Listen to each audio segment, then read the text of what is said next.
Hi guys. Good morning.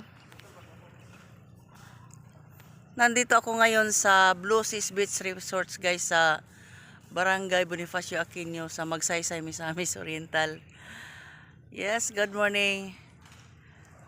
Time check muna tayo guys. 6:45 in the morning. Bagong gising po ako. So, ito po ang surroundings ng yan guys, may-ari yan. Si ano yun, Marlene?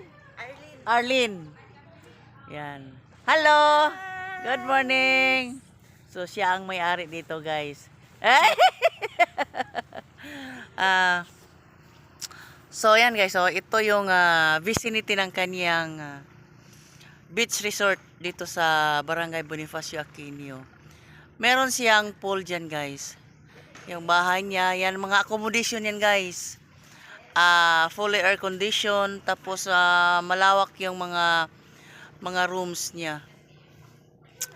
So yan ang mismong bahay niya. Tapos dyan po ang receiving area niya, guys. Ayan. So bali dyan ang entrance.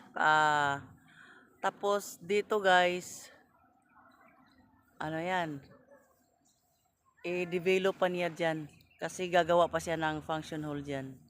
So dito yan sa likuran ko.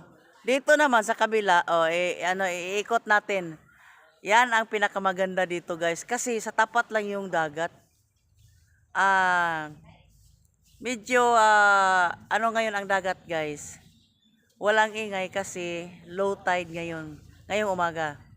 So yan din ang ano niya, yung floating cottage niya. Yung mga guests dito na gustong pumunta, welcome lahat po. At saka pwede rin silang gumamit diyan sa floating cottage niya. Siya din ang nagmamay-ari niyan. Dito din, di ka mag-worry sa tubig kasi may tubig din naman dito. Tapos may marami silang basta malinis dito, guys. Babalik-balikan mo dito ang area niya kapag nakapunta ka dito kasi nakaka-amaze yung paligid dito. Malawak, tapos hindi siya crowded, guys. Hindi siya mahirap puntahan kasi along the highway lang siya. From the highway, it takes siguro mga kung lalakarin natin, mga 3 minutes lang. Malapit lang talaga. So, mga nasa 100 meters, more or less lang yan. 100 meters from highway, papunta dito sa beach resort niya, ni Arlene. So, ayan.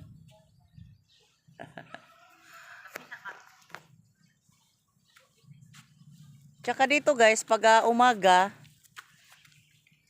so nakikita nyo dyan, meron na mga bangka.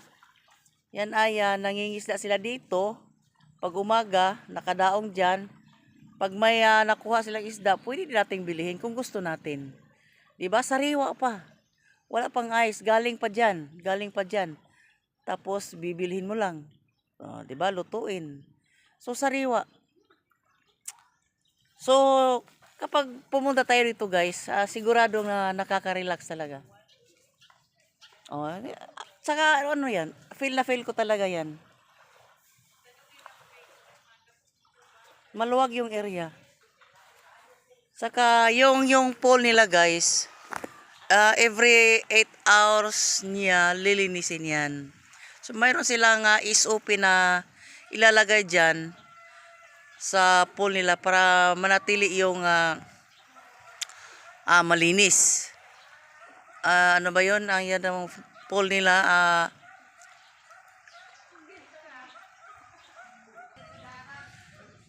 So, yan, guys, is chlorinated yung pool niya, guys. Binavacuum yung may mga unwanted debris na nakalutang dyan o nasa lumulubog sa ilalim. So, para manatili yung pool na malinis. So, ito lang muna guys ang aking ipaparating sa inyo. That's all. Thank you for watching. I love you all.